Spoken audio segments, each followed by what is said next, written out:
नमस्कार सांग मैंने मु लीजा आपण मानक स्वागत करुच्ची मोर चैनल को। एबे तो शीत दिन रे जो ठंडा ठंडा पाग को गरम गरम चा पीदेले केमती लगे कहतु सांग मैंने। तो आज चलतु बनैबा चा। आपण मैंने तो निहाती घरे बनाऊे चा तो जो दुकान केमती बनाती ये पूरा टेस्टी चा। तो चलतु से भाया बनैबा आज तार केमती कौन बना जाए।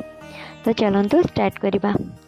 तो चलतु एबे स्टार्ट करनबा। तो ये चार बनवाई जो सब सीक्रेट इंग्रेडिएंट सबू से गुड़ाक है गुजराती ये मुझे दुईटा नहीं दुईटा लवंग आउ हाफ इंच अदा गोलमरीच 3-4टी ये सब को मुझे भल भाव छेची देइछि।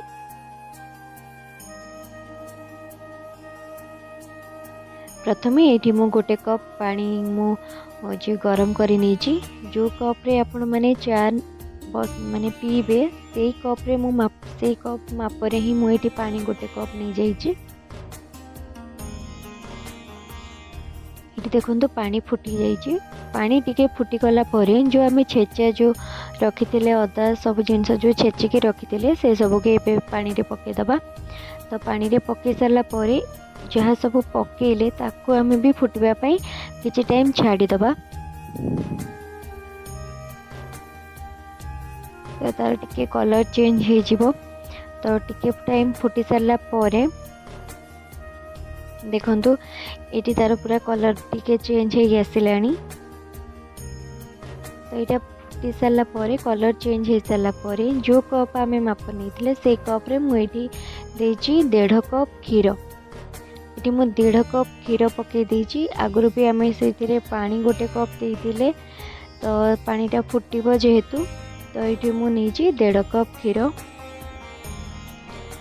ये मुझे आगुरी फुटी क्षीर नहीं जो आपण मैंने कंचा क्षीर जदि यूज कर पानी अधिक देकी फुटेबे जेहेतु ये मुझे आगुरी फुटा क्षीर नहीं तो ये मुझे माने कम पानी यूज करी।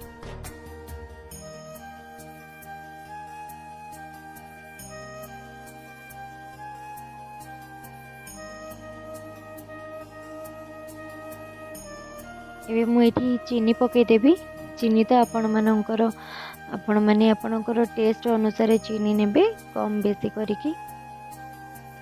तो ये मुझे 2 चामच ही चीनी देइछि।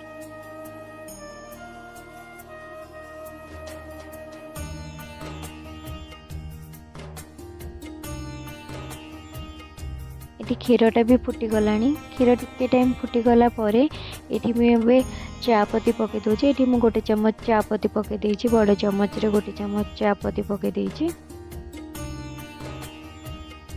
तबे फुटवा को छाड़ीदबा।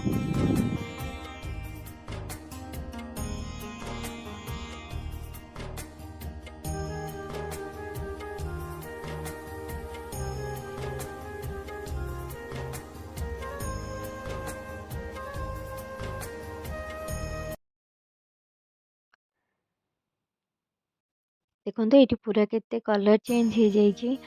बढ़िया से फुटी भी जाइए। जदि दुकान भले चा पीवा को चाहते तो यह निहाती थरे ट्राए करंतु। जदि आपण मानक ये वीडियोटी भल लगी ताले कमेंट माध्यम रे जणांतु। रहुची नेक्स्ट वीडियो रे पुणी देखा हवा।